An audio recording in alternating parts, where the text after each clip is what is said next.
Bakit nga ba humantong sa 6 na taong pagkakakulong ang nooy sikat na rap artist na si Fetty Wap? Ano nga ba ang nangyari sa kanya? Sa video na ito ay ating balikan ang kanyang buhay, bago at matapos makilala sa mundo ng musika. Baby, won't you come my way? Si Willie Jr. Maxwell II o mas kilala sa stage name bilang Fetty Wap ay ipinanganak noong June 7, 1991 sa Paterson, New Jersey, USA. Ang pangalan ng ating bida ay nagmula pa sa kanyang lolo na si Bishop Willie Maxwell Sr. na ayon sa aking pagsasaliksik ay may-ari ng isang church sa Paterson. Ipinanganak ang ating bida na dala-dala ang kapansanan sa kanyang dalawang mata na kung tawagin ay congenital glaucoma na maaaring magresulta sa permanente nitong pagkabulag.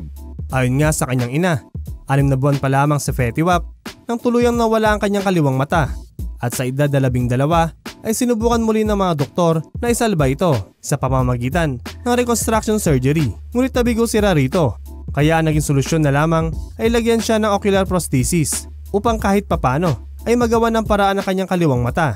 Dahil sa usisa ng kanyang mga kaedaran ay napansin pa rin nila na may problema ito sa mata, naging dahilan para siya kutsain at makaranas ng pambubuli na nagpatuloy hanggang siya tumungtong ng sekundarya sa Eastside High School. Sabi nga niya, nung una ay hindi siya lumalaban, ngunit kailangan niya makuha ang respeto kaya idinaan niya muna to sa basag ulo.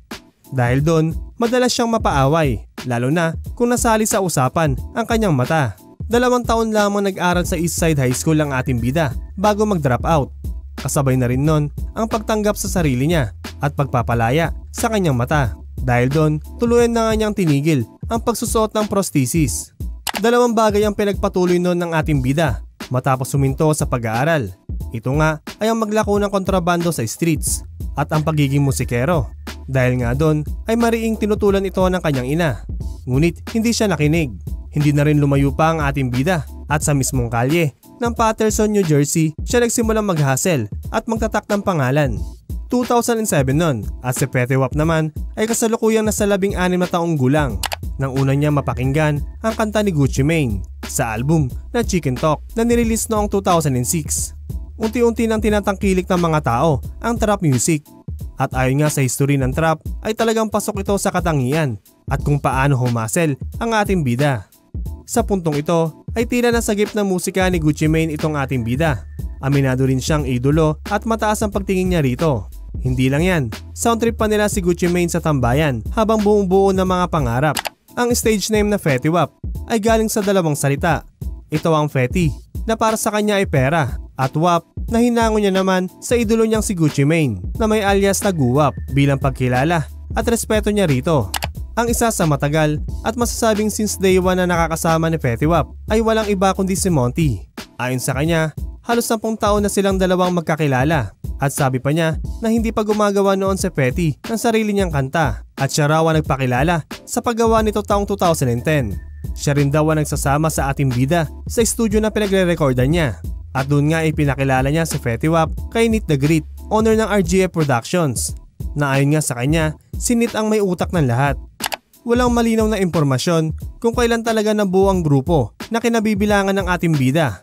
Ang meron lang ay taong 2014 nakilala ang kanilang samahan bilang Remy Boys 1738 na may miyembro na sina Fetty Wap, Monty at P-Dice.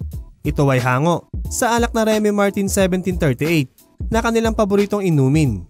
At ayon pa nga kay Fetty Wap, ito ang kanilang holy water. Ang alak na ito ay may kamahalan sa kanilang lugar at binansagan ding finest liquor in urban district at ito'y simbolo rin ng kanilang tagumpay. Taong 2013 na magsimula ang ating bida na gumawa ng sariling timpla ng musika. Dahil nga may background si Fetty sa pagkanta ay dinagdag niya ang melody bilang bagong style sa pagbuo ng trap music. Si Brian Peoples Garcia ang tumulong upang maiproduce ang 2 kanta ng ating bida na may pamagat na LOV at No Days Off na hinaluan niya ng melody na siyang style na minamaster at gustong itatak ng ating bida. Late 2013 na mag-download si Fetty sa website ng isang beat producer na si Tony Fad. Ang free beat na babago ng lahat, lalo na sa trap music. Ito ay tinawag na Hood Love Story at doon sa beat ay ikinuwento ng ating bida ang tungkol sa kung paano niya unang kinausap ang nooy dinidiskartehan niyang babae. Ito ay inirecord ni Fetty Wap sa ibang studio bago ipinarinig sa boss nila na si Neat the Great. Nung una pa nga ay What's Up Hello ang gustong ititle ng ating bida. Ngunit tinutulan ito ni Neat at sinabing tatawagin natin tong Trap Queen. Unang in-upload ito ni Fetty Wap sa SoundCloud at ilang linggo lang ang nakalipas ay umani ito ng napakaraming views.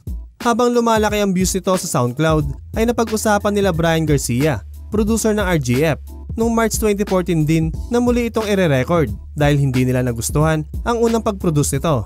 Sa pagkaka-release nga muli ng Trap Queen ay mas lalo itong nakilala.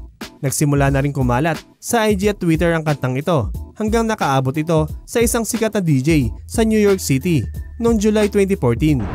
Mas kumalat pa nga ang kanta nang ma-play ito sa mga radio stations. Sabay-sabay ring tumaas ang views sa lahat ng platforms na pinag-releasean nito. November 2014 ay nagkaroon na nga ng partnership ang RGF Productions at ang 300 Entertainment, isang kilalang label.